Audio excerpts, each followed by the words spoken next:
Have a really good think, because somebody you know could earn you a lot of money for very little effort. Think, who do you know that wants to buy a property in Spain? A colleague, a mate, someone in your family, a friend of a friend? If you know someone, go to welcome-estates.com and click the Refer a Friend link. If they buy, you'll pocket a nice chunky thank you from one of Spain's leading estate agents. T's and C's apply. All details at welcome-estates.com.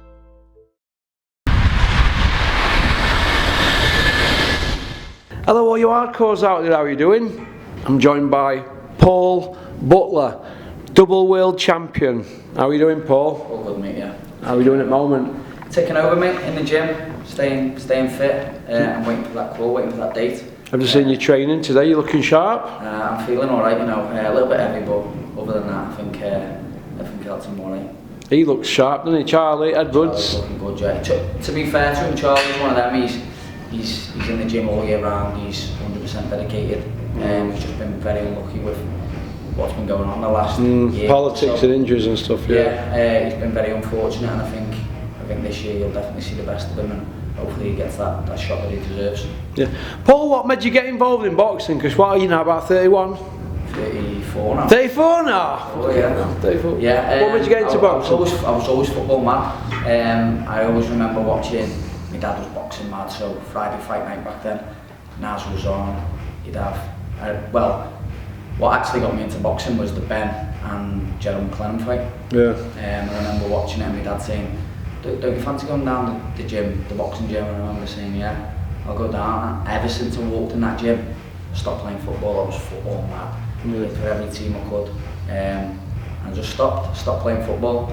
And just concentrated on boxing. I just wanted to be schoolboy champion. I wanted to win everything I could in the amateurs. And then he was very good mates with, I don't know if you ever remember him, Paul Lloyd. British Commonwealth European champion. Boxed Tim Austin, boxed Pereira for world titles.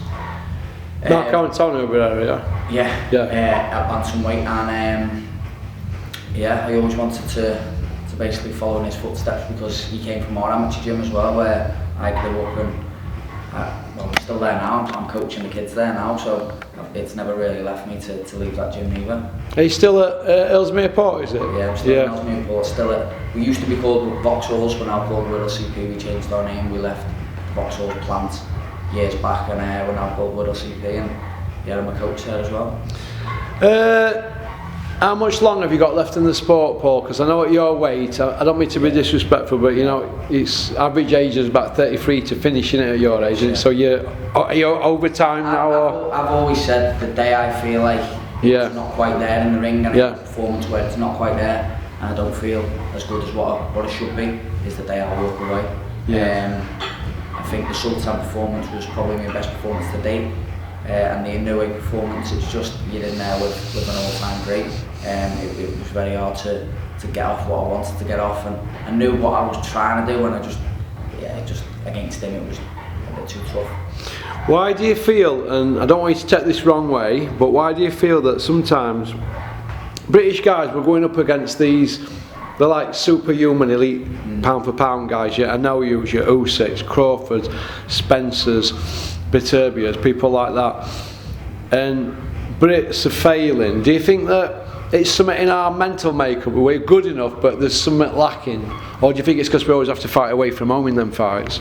Maybe, yeah. It's a tough one, isn't it, because they are literally the pinnacle of the sport. Look at your Lomas and Canelos, all them. They're that good. I think they are, like, there's world class and then there's elite. Yeah. They are elite, and I think at the moment we just fall short. But if you look at the heavyweight division as well, and you've got Tyson Fury there, which he is elite, isn't he? Yeah. He's not falling short of the world class. He's setting the benchmark in the heavyweight division. There's not many more better than Tyson in country though, doing it, is at that level? Other than that, no, there isn't much around, and we're only a small island, aren't we? But to even be competing with them, it's something. Where do you see yourself in 5 years, Paul? Would you like to train fighters? I enjoy training the amateurs now. See, what I do now with the amateurs is because I've been on that path with them. Like, we had a kid in Guildford this weekend, and he won the semi-finals and the nationals, and he's now number 2 in the country. He lost to a Pinewood kid. The Pinewood kid was very good, but seeing the joy on that kid's face, but knowing he's in the final, knowing he's boxing for the number 1 spot, it's something. I've been there, I've done it, and it's something I know how they feel. So I love watching a kid potentially get something he's always dreamed of, and I do really enjoy training the amateurs, and it's rewarding at the end of the day, even though that on some shows you're not getting the right decision, and I'm in the corner and I'm kicking off at the refs and I'm kicking off at the judges, but that's because I've been there and I'm thinking, how are you ripping off a kid? You're going home, you're eating your team, you're not even bothered about that kid goes in the changing rooms and cries his eyes out. I do like the amateurs, but I don't like that side of it. What do you think about judging and referees in the UK at the moment? Good question.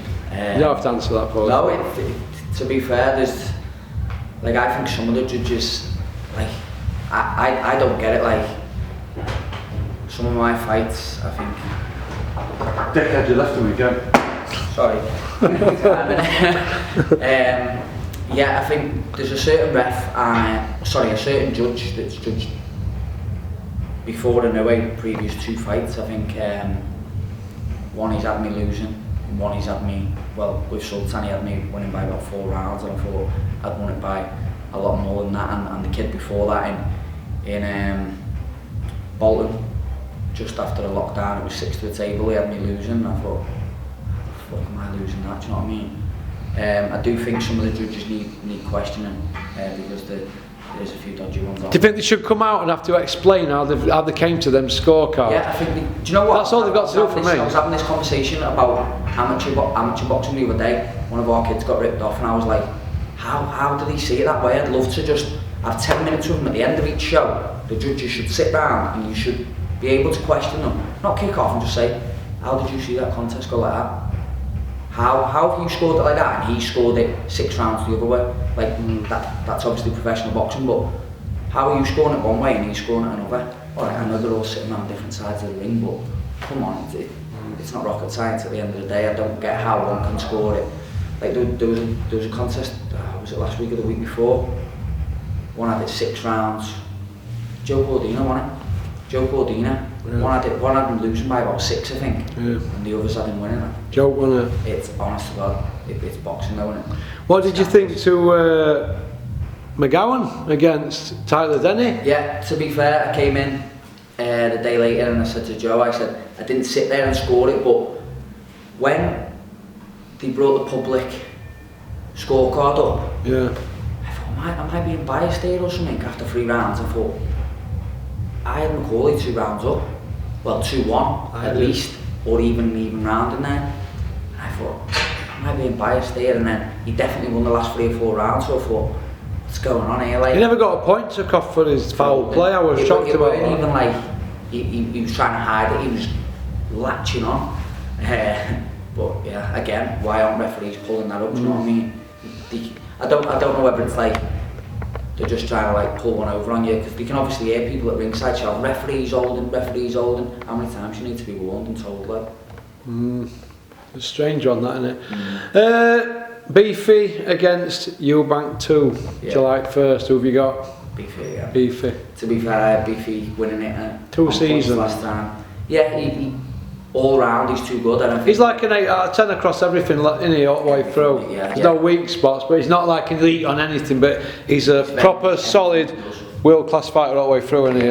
He's, obviously when he was here, I'd finish training and I'd sit down and I'd just sit and watch him, because he's Do you think he's best out of all 4? Because a lot of people say to me that Stephen Smith had best style. Yeah, I think it's what you like, isn't it? Yeah. Stephen was very, very stylish, very, very good in the amateurs. He was always someone I watched in the amateurs.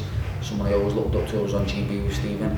And then Callum, they say. Power. Yeah, power. He's very accurate as well, but all round boxing ability, and I think he can box, and he's shown that against Williams too in the second fight.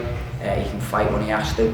Yeah, I think all round you would go with Beefy. I thought when he fought Williams, he had that cut, didn't he? He was under pressure, wasn't he? And I thought he handled that all right because he fought fire with fire. Then he roughed him up, didn't he? Yeah, And he was getting into the fight then when he won. the other kid I thought was schooling him, but he just roughed him. And I thought Williams were roughing Beefy up at the beginning in the first, and then Beefy just roughed him back and he quit, didn't he? I think once Beefy wants to get going, I think there's a switch there. And once he gets going, I think, yeah, you're not stopping. He showed a lot of mettle in that fight for me because I thought he was done after four or five rounds, and he hung in there, didn't he? And they ground him down. Everyone thought the same with Eubank, didn't he? Eubank had a good third round. He started letting the uppercuts go, and that's Beefy in a nutshell. I think he lets you touch him, he lets him touch him, and he just then ups it a gear. I've got him a massive favourite in that rematch. Yeah, I fancy him to stop him again. I didn't think he'd stop him the first time. I just think he's a little bit too cute and knows a little bit too much of Eubank. I think his boxing IQ is too good for him. Yeah. Drug testing in sports, Paul, it's had a lot of publicity in the last 9 months, mainly due to a certain person failing 2 dope tests. Do you think it were all handled wrong from day one and they should just come out and put their hands up? I think it should have been the very first one that he failed. It's got to be out there, hasn't it? Even this with Amir now, like it's only just coming out like a year after the Kelbrook fight. What's all that about? Like, fail a blood test, bladder it out there. If it comes back that I know you failed, would you be having lawyers on job to get that as an A and you get back in for a title shot? What was that, sorry? You know, I know you. Yeah. If it came out that he cheated against you, would you set lawyers on him? Yeah, you would. Look, it's a dangerous sport as it is, and then they're cheating along with it. I mean, come on, it's... Would you like to ask Paul any questions, Gary? Only about the money flowing in from Dubai and all that, and the way everyone's like stacking up wanting to not take fights. And what are your thoughts? You fought out there, haven't you, Paul? Dubai, no, I did go out there to box Casemiro, didn't I? That right, yeah. And what did you think to it? Did it get cancelled that fight? Cancelled, yeah. He obviously said, well, I woke up in the morning, I woke up to a knock at the door, 7 in the morning, and just basically saying that's off, he's in hospital. We were there all week and we were back and forth from going past the gym to go outside by the pool, and he's on the run non-stop. Sweatsuit on, weren't hiding nothing. Everyone was telling me all week he won't make weight. He never made weight. He said he was in the hospital, and he does like a YouTube live, and his coach says we need to get that doctor, you know. Because we need to get the report back and we need to send that to the WBO. Nothing ever got done of it. He didn't get stripped. He fails weight again in Liverpool, and that's how he became WBO champion. He ended up boxing Sultan for the title, but yeah, that's terrible, isn't it? Yeah. Who's the hardest spar you've ever had, Paul? Good question. I've sparred some good kids. I remember sparring years ago, Katsidis. Michael Katsidis. The Aussie. It was when he came over for Coyle. Oh, yeah. Hardest spar I've ever had. I saw him fight Graham Earl, him, you know. Did you? Oh yeah, I watched the fight, yeah, what a fight that was. Yeah. Towel come in, Mickey Van throws it out, yeah. He drops it, he gets back up and he finishes him. What a fight, yeah. He sparred Katsidis, but yeah, that like good. Yeah. That when he were red hot? Experience. That was when he came over for Coyle. He were on the slide a bit then, wasn't he? Yeah, he was a bit past it then, but good name. Do you remember Michael Katsidis, the Aussie? No. You were a Delanoy fight, when a Golden Boy fight, wasn't he? With a gladiator. Gladiator outfit on that. You're watching Michael Katsidis. He couldn't half fight, like, good fighting. Who's your second best spar? Because I'm always curious about sparring. You sparred Josh Whale? I've sparred Josh, yeah. Oh, that guy, alright. Josh, yeah. Your age, isn't he, Josh? Is he, yeah. I sparred him, I think he was boxing for a British title, I went down to Leeds. Oh no, I'm thinking of Josh Warrington, sorry. Oh. Josh Whale, I haven't now. Oh. See, we always missed each other in the amateurs as well, he was always a year above me. Never actually boxed. Similar weight, weren't you, at one point? Similar weight, yeah, he boxed, I think he ended up boxing Don Broadhurst, I think we were linked in around that time, he boxed Don, he stopped Don. That was on the Fury Parker bill in Manchester. No, never boxed him. You sparred Warrington though, yeah? Sparred Warrington. That good spar. Warrington was good, yeah. I was doing Superfly, he was doing Feather, I think he was boxing with English at the time. Very sharp, everyone underestimates his power. I always thought, I was only stopped 1 out of like 16 at the time, because he popped a bit even with 14, 16 ounce gloves on. His jab was very sharp as well, I think. Everyone underestimates that as well. Yeah, he's a very underrated fighter. When he won it, and obviously I'm not saying he's on the slide, but he's not. He won it in 2 years ago, isn't he? Definitely. But he's had a good career, hasn't he? Very good career. No, well, he's come from the small low shows, didn't he? Winning English titles, British titles, and his career went from strength to strength. Do you know in England at the moment, there's a big domestic fight for you that's going to headline, but there might not be a belt on it. Who would it be? What weight would you like to fight at, and who in the UK? You don't have to be for a belt, just somebody in the UK around your weight who you like to fight and headline against.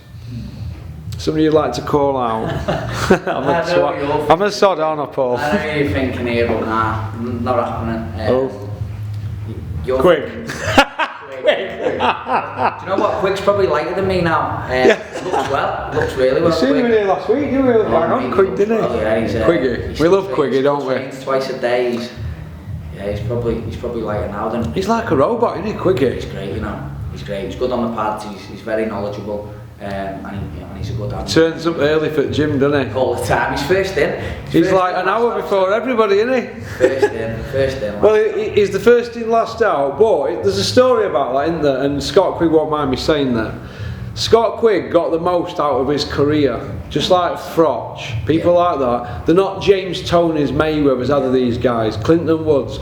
They work for what they got them. They have to they've put the sense in there. Every ounce of. They take punishment, they're fit, tough, hard men. Them sort of men that you want in a pub if it kicks off, innit? 100%, mate. Do you know what I mean? They don't want anybody who's going to begin it, the old Mayweather and all that, do they? Pity pat. They haven't got to where they got through natural talent. No. They've worked for what they've got, you know what I mean? And do you feel that because you've got natural talent, Paul, it would be easier for you to come through British, Commonwealth, European world and all that? Yeah, I think because so. you've got a decorated amateur and that. I think so. I think I won 3 national titles. I boxed for GB. I just missed out on the Olympics and the qualifiers.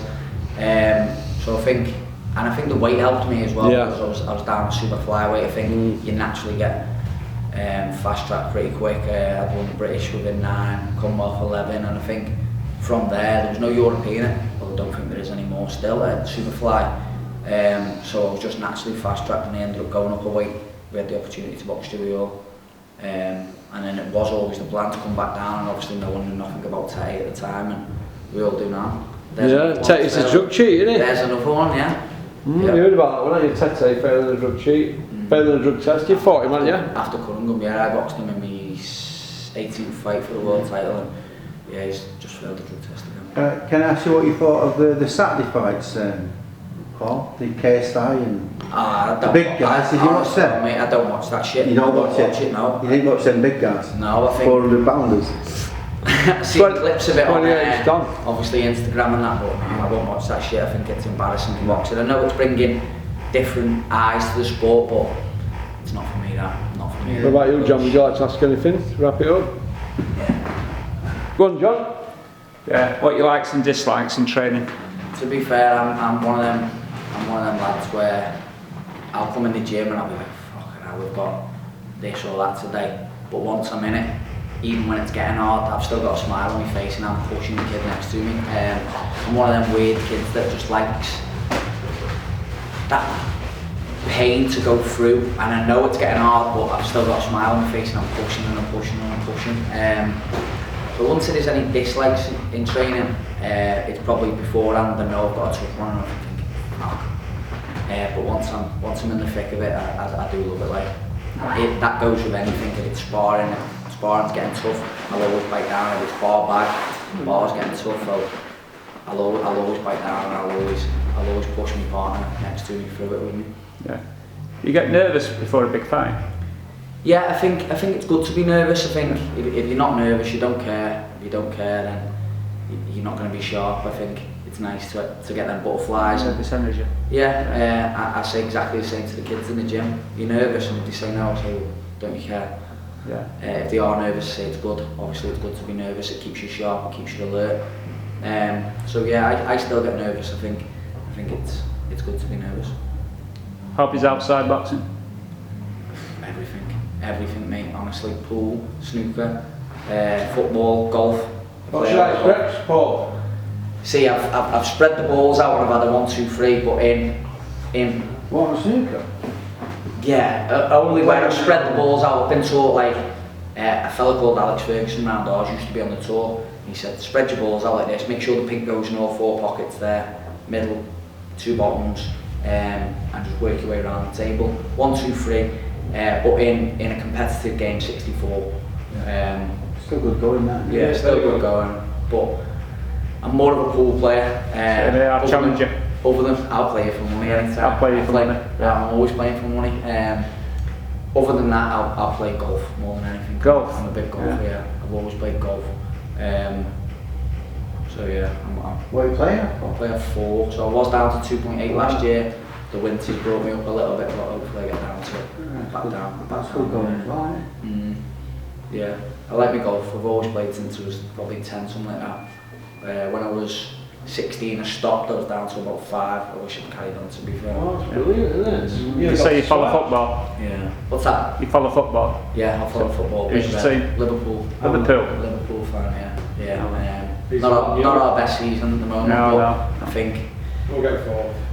Yeah. Do you know what? I said it about 3 weeks ago, looking at Newcastle's draw. I think so. Yeah. No. Well, I'll have you bet on that. You won't finish 4th. I'm a Man United fan. You're not finishing 4th. I do think you'll take third. Yeah. You shall take third. I think if anyone drops out, I think it'll be Newcastle.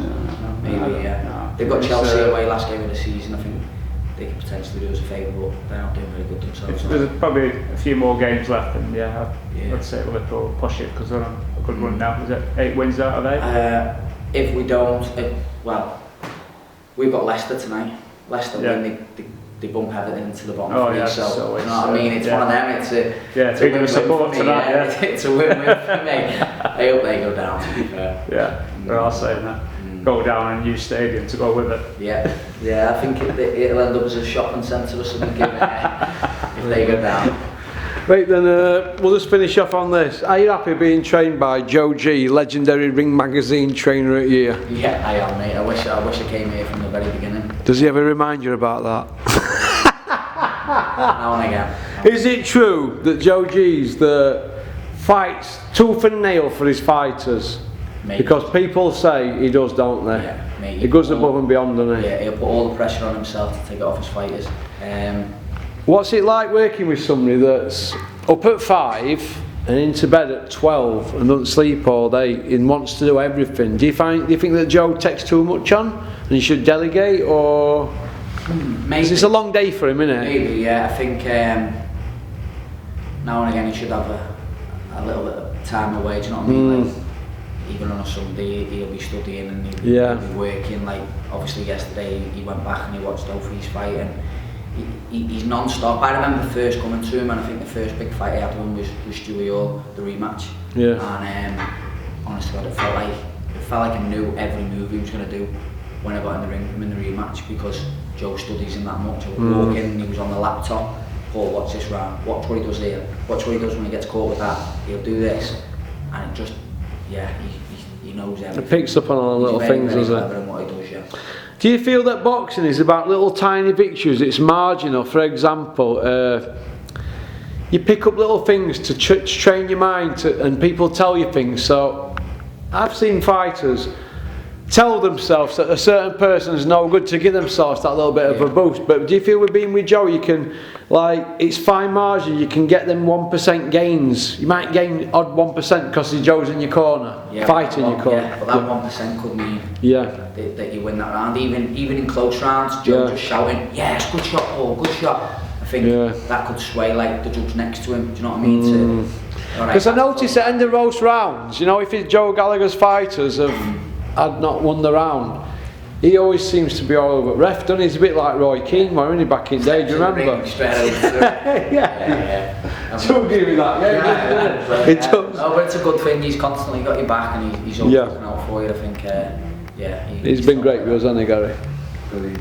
Right, listen, Paul, thanks for coming on. You're a gentleman, and we will have that game. We will. We'll sort a game out soon. You take care. Thank you. Porky's Corner is proud to be sponsored by Spartan Site Solutions. They are specialists in civil engineering and demolition contracts for the construction industry. Interested parties should visit their website or contact Porky's Corner for a referral at porkycorner@mail.com.